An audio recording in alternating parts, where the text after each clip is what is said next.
Kemarin kita dikejutkan setelah isi bumi dikeruk yang namanya Pertalite dan Pertamax itu, ya. Lalu kemudian kita tahu bahwa ada korupsi di sana. Jumlah kerugian keuangan negaranya luar biasa, 1 kuadriliun. Semua terkejut, 1 kuadriliun itu korupsi berapa banyak itu?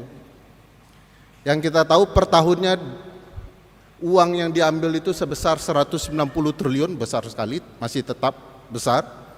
1 kuadriliun kurang lebih tambah 3 nol lagi gitu ya.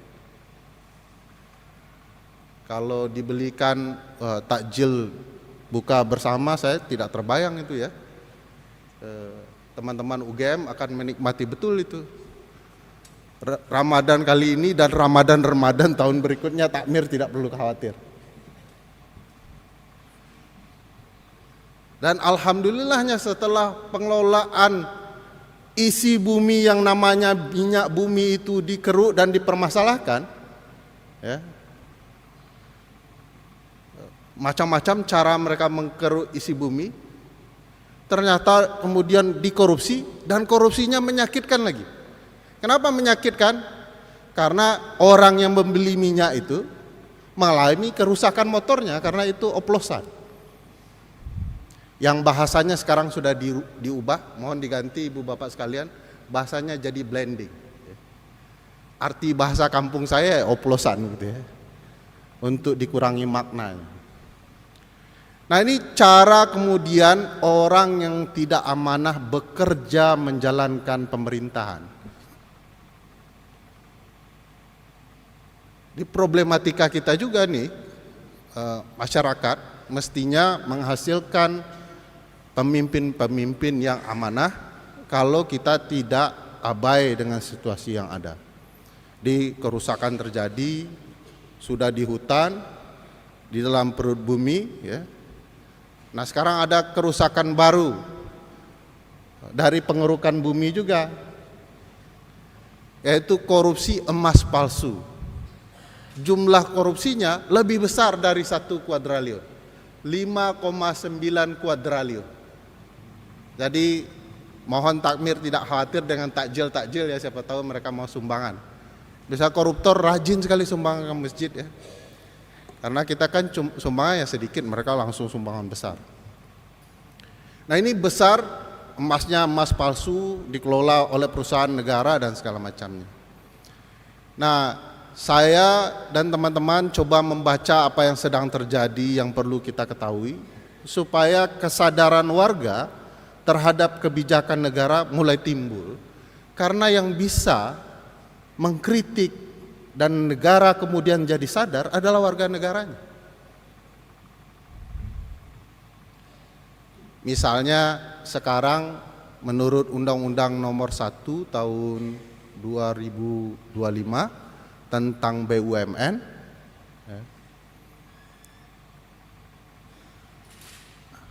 nah, itu kalau sudah bicara BUMN begitu, ada yang satu sedikit sakti BUMN ini. Menurut ketentuan itu, bahwa akan ada investasi berdasarkan uang negara yang dikelola sedemikian rupa.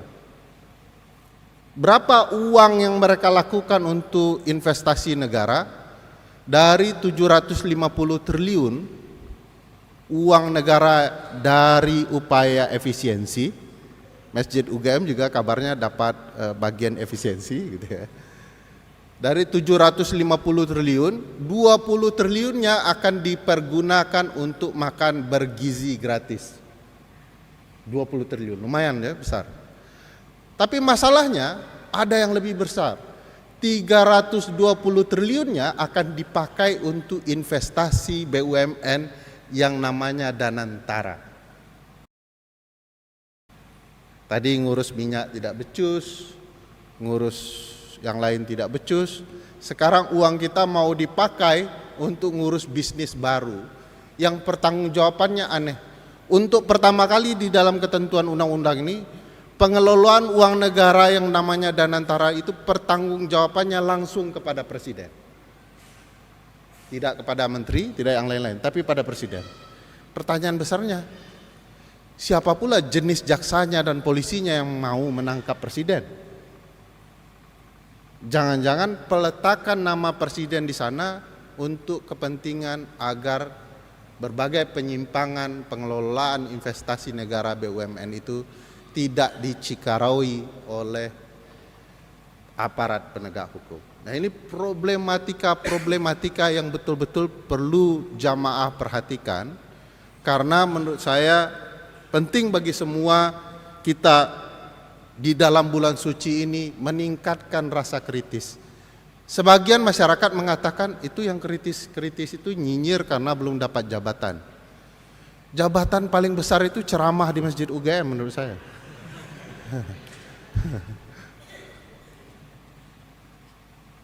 Karena dalam sebuah hadis disebutkan ya, afdalu jihadi katanya.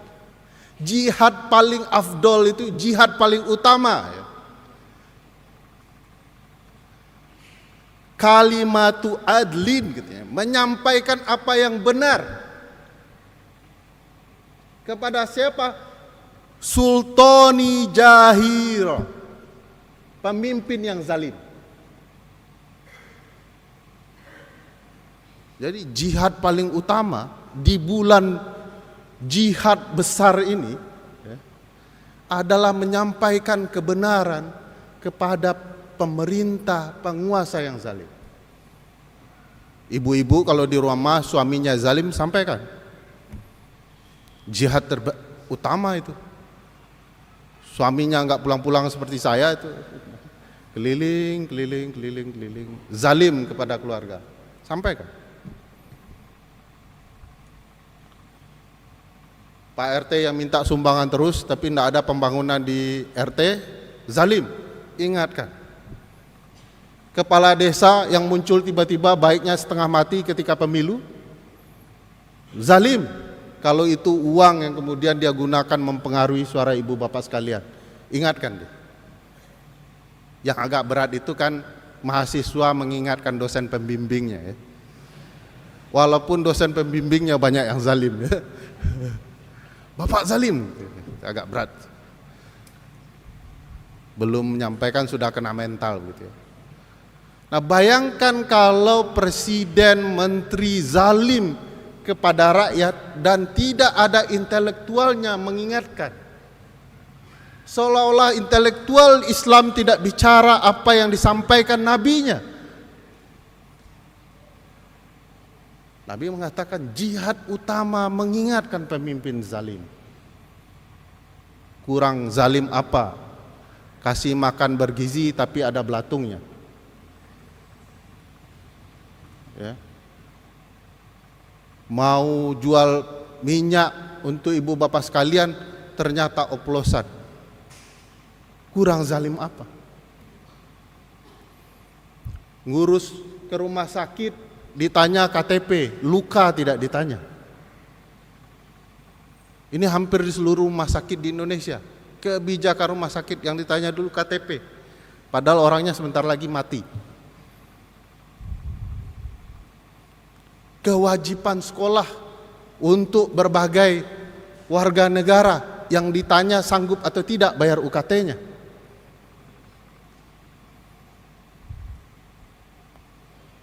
Ini UKT ini agak sensitif nih, apalagi sama senior-senior saya yang takmir masjid ya. Kurang zalim apa kalau kemiskinan diabaikan? Sementara orang-orang alim terdahulu ya, Umar bin Khattab misalnya, tidak sanggup tidur kalau masih ada orang miskin yang belum makan. Kurang zalim apa negara ini?